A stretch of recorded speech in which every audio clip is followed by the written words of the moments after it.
Hello and welcome to the Football Snapshot. And look, I'm Lewis Nolan, and I'm here to talk about a win because Liverpool actually beat Nottingham Forest, which it was not a deserved 1-0 victory, but we take the 3 points, and we move on because if you ever wanted to hear about a snatch and grab, it was Sunday's game at the City Ground because Liverpool, especially in the first half, were just completely outplayed.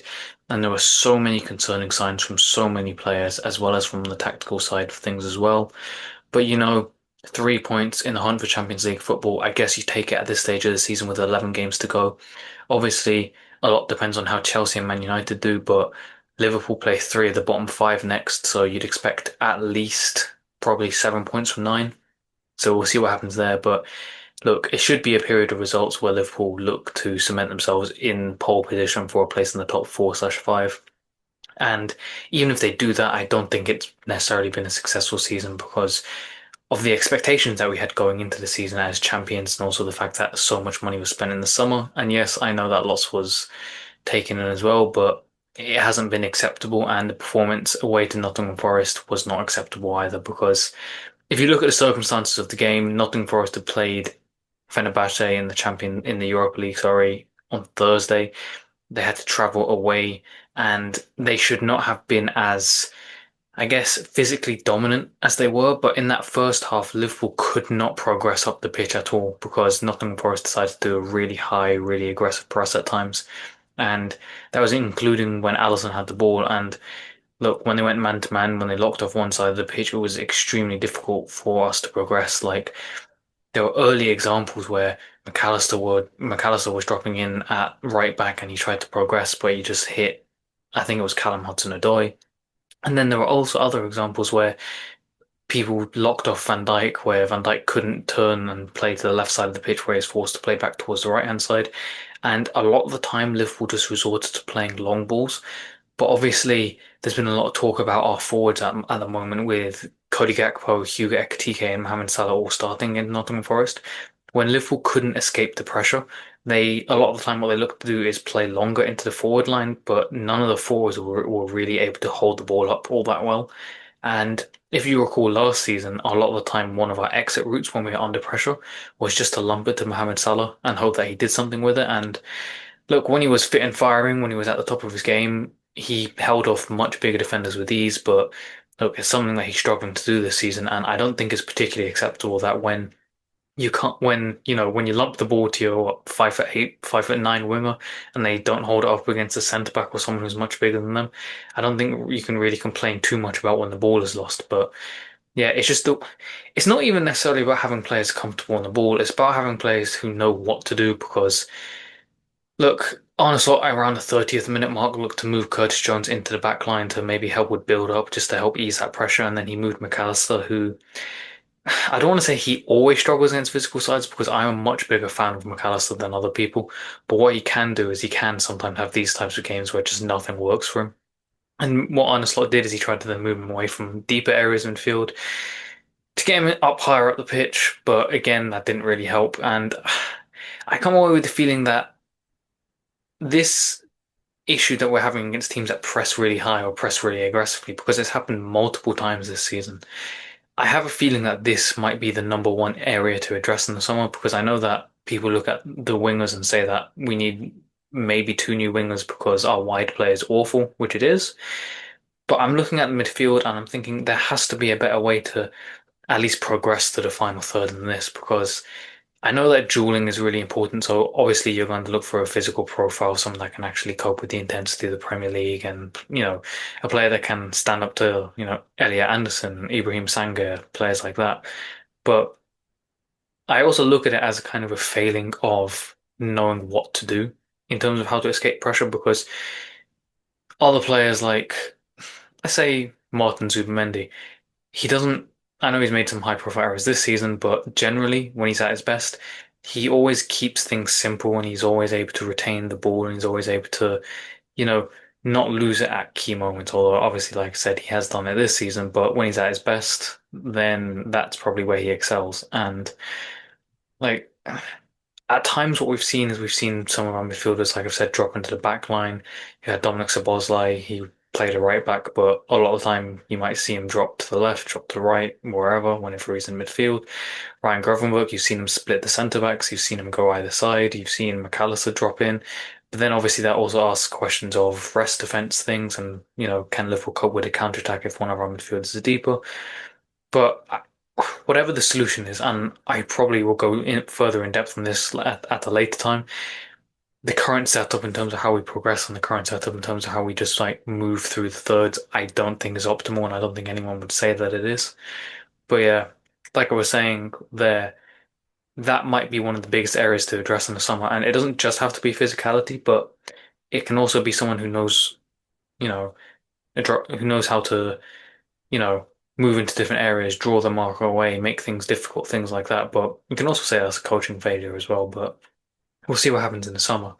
And look, it's really interesting with midfield dynamics because generally in midfield, what you want to have is you want to have players that are capable of carrying the ball, capable of playing forward progressively with the ball, keeping possession as well, but also someone who's good enough to defend against the most physical opponents, who's just, I guess, a good defender flat out. But you don't necessarily have to have a specialist in those areas, but what you want is you want to at least have players capable of doing those things to a high level. So, for example, Jorginho went out when he was at Liverpool at his peak, evading pressure. He was absolutely elite at it, and he could also deal with opponents physically because his transition defending, so defending against counterattacks, he was amazing at that. But if we look at our current midfield, McAllister, he's not. He can play forward, that's fine, and I think he's quite good when he's facing play. But when he's not facing play, he can at times struggle. Although I do think some of those issues are a bit exaggerated. I'm not going to defend him this season because this season he's not been good at most aspects of midfield play. But then if you look at Ryan Gravenberch, where does he excel? You'd expect with carrying, but how much you can expect your defensive midfielder who's, primarily operated in deeper midfield, how much you can expect them to actually carry the ball from that position, I'm not sure. And then if you also look at his defensive level, he does win a lot of defensive duels, Gravenberch, so I'm not going to disparage him for that, but he's not. I'd say of the midfielders that we have, he's arguably the least switched on defensively, which is odd considering he's playing in defensive midfield. But because of his size, because of his frame, we've seen against teams like Arsenal away to the Emirates this season where his ball carrying can be incredibly useful. But that just makes me think he should be used higher up the pitch.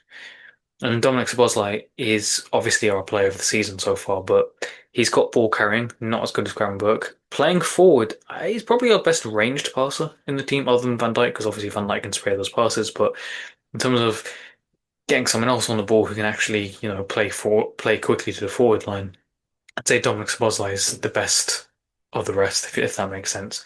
But I think he has to be a nailed-on starter, and also he's got the size and he's got the athleticism and he's got the physical level to, deal with opposition midfielders. But if you're looking at Ryan Gravenberch and Alexis McAllister, those are the two players that in midfield can be upgraded upon.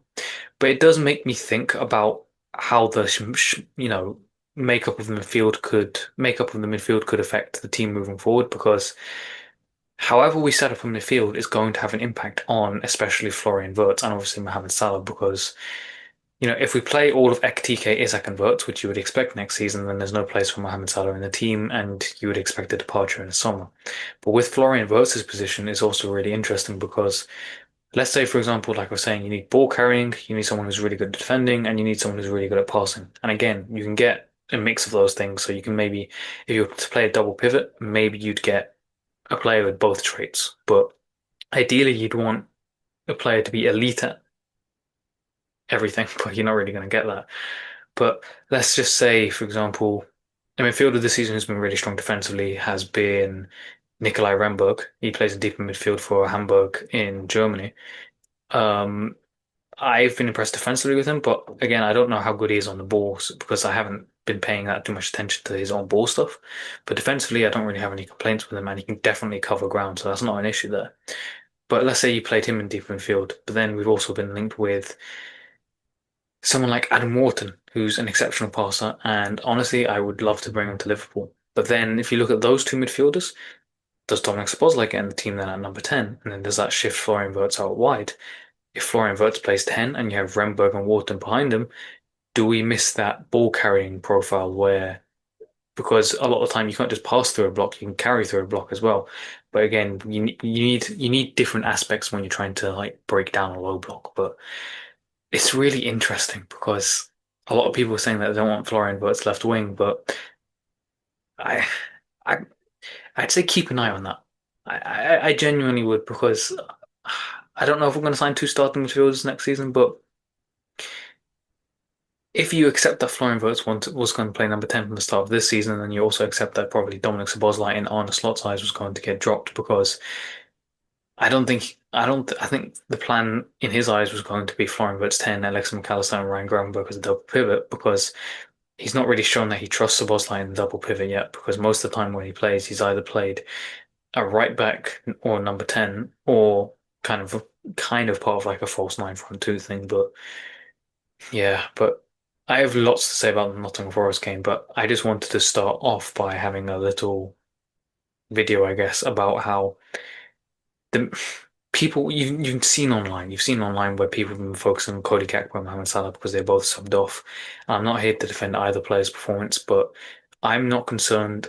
I am concerned, but I'm not as worried about the forward line as I am, say, in other areas of the pitch because partly it's a coaching issue, also partly it's a personnel issue where I just don't think that you can move forward if you want to win the Premier League again with Ryan Gravenberch and Alexa McAllister in midfield. And look, you can have a debate about who was worse against Nottingham Forest because both of them were awful. And I know that Alexa McAllister scored the winning goal, but that shouldn't mask the fact that he played poorly. And look, we're just seeing consistently issues defensively. We're seeing consistently issues physically, and we're seeing consistently issues moving forward to the attackers from both of those players. So yeah, it's an interesting one. And look, I wouldn't be surprised if at least one of them left, and I also wouldn't be surprised if both of them were replaced in the starting 11 next season. But yeah, it will require another expensive summer, so I would just be prepared for that. But yeah, um, it's weird. It's really weird because I am really happy with the win, even though I don't sound like it. But